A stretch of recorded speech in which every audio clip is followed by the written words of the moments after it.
Bagong zombie movie ng mga estudyanteng magtatago sa school nila. Game? What are we supposed to do? Cover all windows.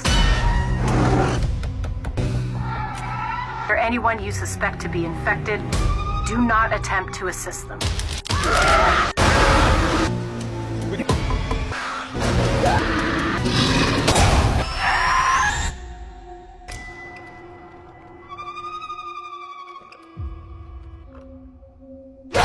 Susundan natin dito si Sloan na isang teenager na sawang-sawa na sa buhay niya.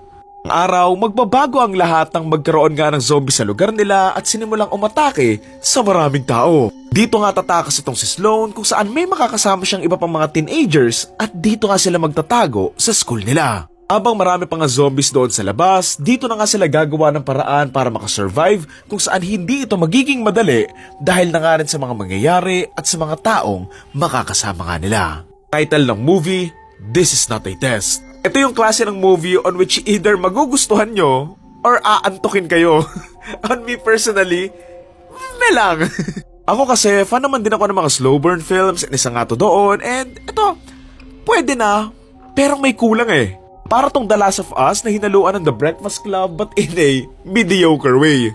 Kasi okay naman yung premise nila ng mga teenagers na matatrap nga doon sa school nila, tapos haharap nga sila sa maraming problema na hindi nga lang mga zombies, ganon. Pero kasi, nakulangan pa siya sa substance na for me, walang masyadong nangyari doon sa third act. Oo, nakasama nga nila yung teacher nila, may ilang naging zombie, may ilang nategi nga sa kanila, pero alam mo yung nangyayari lang siya, pero wala siyang weight doon sa mismong kwento eh. Story ang pinaka nagustuhan kong character is si Sloan, which is nga yung bida, kasi I like yung conflict on which dapat nga itetegi niya na yung sarili niya bago nga nagka-zombie. Ironic lang na gustong-gusto nga niya makasurvive and ayaw nga niyang magpakain doon sa mga zombies, pero before, gusto na niya tapusin lahat. Siguro maganda na siyang representation on some cases nga with some teenagers na hindi nga sa ayaw na nilang mabuhay eh, but at that moment, ayun lang yung nakikita nilang paraan para nga mawala yung pain na nararamdaman nila, but deep inside, they want to live pa rin naman. Okay din naman sana yung sister Angel and family conflict nga nito ni Sloan, pero sobrang raw lang niya and sa dulo, hindi ko naramdaman yung bigat na, ay tegi na yung kapatid niya, kawawa naman siya ganun. Kasi nga, hindi mo siya naramdaman doon sa storytelling nila eh.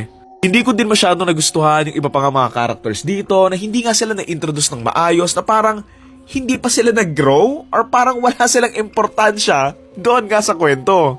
Sa dulo, even though nakaligtas nga silang dalawa at susubukan nga nila makahanap ng mga safe areas ganon, parang, okay, sige, tapusin nyo na.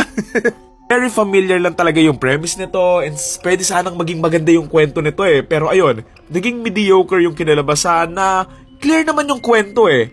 Pero wala lang talaga siyang pinatunguhan ng maayos. Siguro nga, sana dinamihan na nga lang nila yung mga zombies or nag-full on zombie movie na lang sila eh. Kasi alam mo yun, okay naman yung drama psychological, pero it didn't work on this one. Ngayon, ang title ng movie ay This Is Not a Test and ang total rating ko for this film ay 4 out of 10.